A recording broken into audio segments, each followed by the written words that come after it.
5 വർഷം മുമ്പ് നഴ്സറിയിൽ നിന്ന് വാങ്ങി നട്ടിയൊരു ചാമ്പത്തൈയാണ് കേട്ടോ ഇത്. ബഡ് ചാമ്പയാണ്. ആപ്പിൾ ചാമ്പ എന്നൊക്കെ പറഞ്ഞാണ് നട്ടത്. ശരിക്കും ആപ്പിൾ ചാമ്പ തന്നെയാണ് കേട്ടോ. നല്ല മൂത്ത പഴുത്ത ചാമ്പങ്ങ കഴിക്കുമ്പോൾ ആപ്പിളിൻ്റെ ചെറിയ ടേസ്റ്റൊക്കെ വരുന്ന നല്ല മുഴുത്ത ചാമ്പങ്ങയാണ്. കമ്പുകൾക്കൊന്നും വലിയ ബലമൊന്നുമില്ല കേട്ടോ. പെട്ടെന്ന് ഒടിയുന്ന ഭാഗത്തിലൊക്കെ ചാമ്പങ്ങ കുറേ ഭാരത്തിലുണ്ടായാൽ വളഞ്ഞു കൂത്തി നിൽക്കും. ഒരു നട്ട് കഴിഞ്ഞ ശേഷം ഒരു 2ാമത്തെ വർഷം തൊട്ട് കായ്ക്കാൻ തുടങ്ങി. ഒരു ജനുവരി ആകുമ്പോൾ പൂവിടാൻ തുടങ്ങും. മാർച്ച് പകുതിയോടെ കായായി കിട്ടും. പക്ഷെ ഫുള്ളായിട്ട് നിറയെ കാഴ്ച കിട്ടുന്നത് മെയ് ലാസ്റ്റ് ആകുമ്പോഴാണ്. അപ്പോഴത്തേനും മഴ പെയ്യും.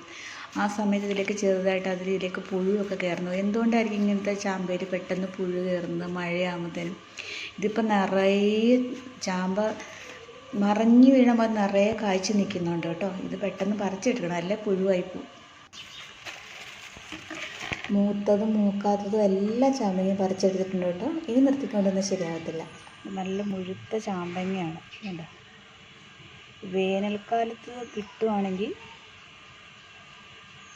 നല്ല ആപ്പിൾ തിന്നും പോലെയാണ് ഇതിൻ്റെ ടേസ്റ്റ്. പക്ഷെ എന്ത് ചെയ്യാൻ, എല്ലാ വർഷവും ഇത് നമുക്ക് പാകത്തിന് കിട്ടുന്നത് ഒരു മെയ് ലാസ്റ്റൊക്കെ ആകുമ്പോഴാണ് നിറയെ കായ്ക്കാറ്. വേനൽക്കാലമൊക്കെ ആകുമ്പം അവിടെ ഇവിടെയൊക്കെ ഓരോന്ന് മാത്രം കായ്ച്ചിട്ട് ചാമ്പ നമ്മളെ മനോഹരമായിട്ട് പറ്റിക്കും. എന്നിട്ട് മഴ പെയ്യാൻ തുടങ്ങുമ്പോൾ ഒരുമിച്ച് കായ്ച്ച് ഒരു ഉപകാരമില്ലാണ്ടാക്കി കളയും. ഇനി ഇതിൽ നിന്ന് തിരഞ്ഞെടുത്ത് നല്ലത് നോക്കി അയലോക്കത്തോടെ എല്ലാം കൊടുക്കണം. എന്നാലും ചാമ്പ ഇങ്ങനത്തെ ചതിയൊക്കെ ചെയ്യും നമ്മളോട്.